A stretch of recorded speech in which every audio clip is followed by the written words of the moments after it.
Salama sana. Niko mzima. Karibu sana.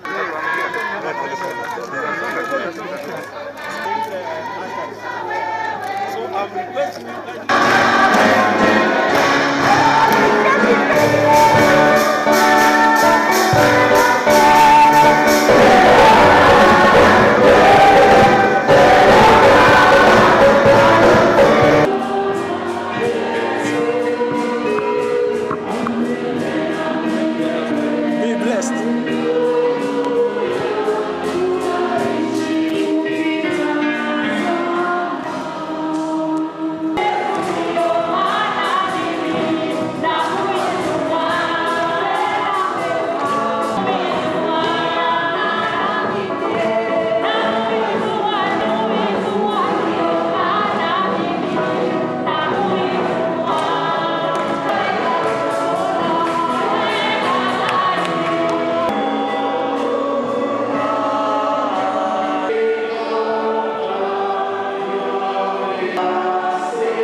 and that your people may well be nourished.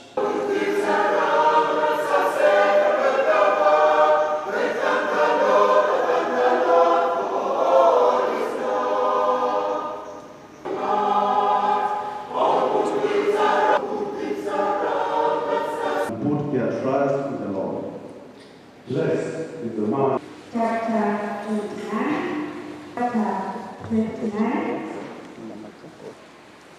With all my resources, turquoise, taught of various colors. And to do that today is my brother Bishop.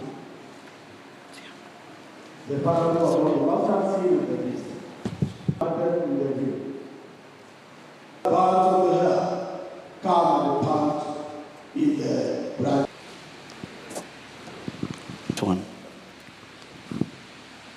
Time to prepare well. And so I request that we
Philippians 1:15.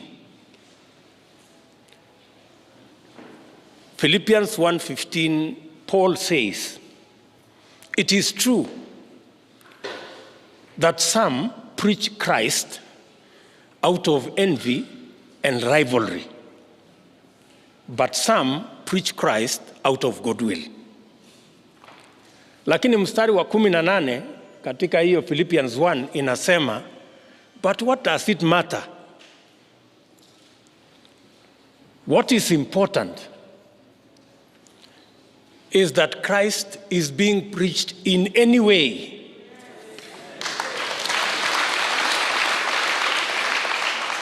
either through false motive, either through goodwill." Paul says, "I am happy that Christ is being preached anyway." Si namna hiyo?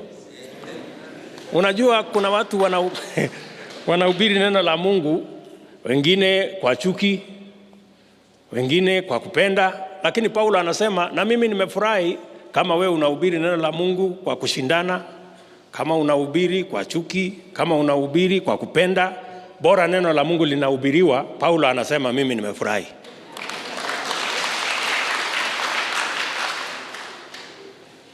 Ndio mimi nasema hata hawa wamekuja kanisani, kuna wengine watatoa wapigiwe makofi, kuna wengine watatoa kwa kulipa madeni, kuna wengine watatoa kwa sababu ya kutafuta sifa, lakini Paulo angekuwa hapa angesema watoe anyway, tujenge neno la Mungu.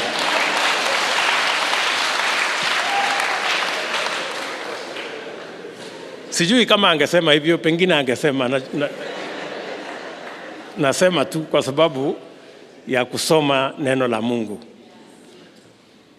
So tumefika hapa kwenu Baba Askofu na waumini wa hapa Machakos kwa mapenzi.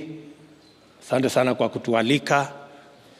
Muzidi na kutuombea na kuombea nchi yetu na kuombea taifa letu na kuombea serikali yetu, ndio tuweze kutenda mapenzi ya Mungu. Na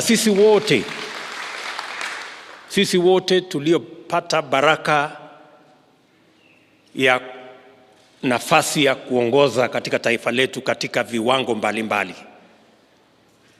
mimi nawasihi ya kwamba hiyo nafasi tumepata ya kuwa viongozi katika viwango mbalimbali, tuitumie tukitafuta vile Kenya itaungana na vile mambo ya maendeleo tutasukuma yaende mbele. Sisi wote tuungane bila ya kuweka mipaka ya vyama, bila ya kuweka mipaka ya mirengo. Tuhakikisha kwamba sisi wote tunaungana, na hasa wale ambao tunafanya kazi katika serikali ya Jubilee. Mimi na waulizeni, sisi wote tuungane, tutekeleze manifesto tuliowapatia wananchi wa Kenya ya Big Four.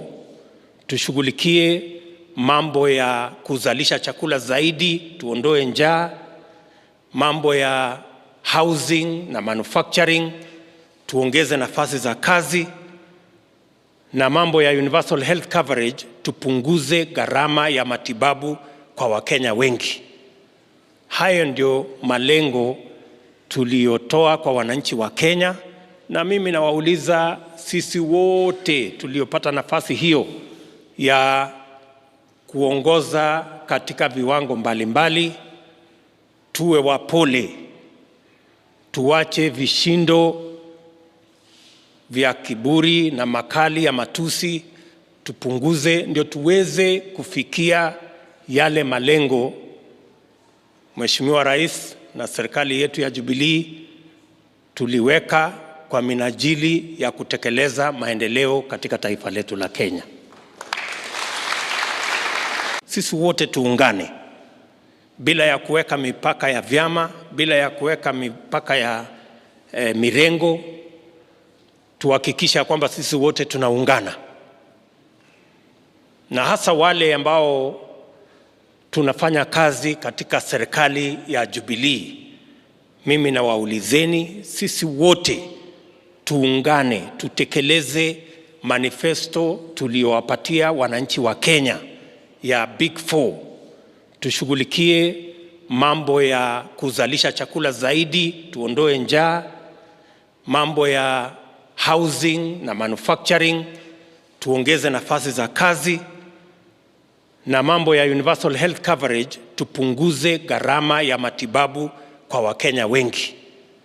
Hayo ndio malengo tuliotoa kwa wananchi wa Kenya, na mimi nawauliza sisi wote tuliopata nafasi hiyo ya kuongoza katika viwango mbalimbali, tuwe wapole, tuache vishindo vya kiburi na makali ya matusi, tupunguze, ndio tuweze kufikia yale malengo Mheshimiwa Rais na serikali yetu ya Jubilee tuliweka kwa minajili ya kutekeleza maendeleo katika taifa letu la Kenya. Kwa sasa hivi watu wengi, kwa sababu ya changamoto tulio nayo ya janga la corona, watu wengi biashara zao zimeharibika. Zaidi ya vijana milioni 6 hawana nafasi ya kufanya kazi. Mambo mengi yamekwama. Tafadhali tuhakikishe ya kwamba priorities zetu ni vile tutafufua uchumi, tutahakikisha kwamba tunatekeleza miradi ya serikali ndio tuweze kuleta Wakenya wote katika mahali ambapo tunaweza kuzungumza kama ndugu na dada wa taifa moja.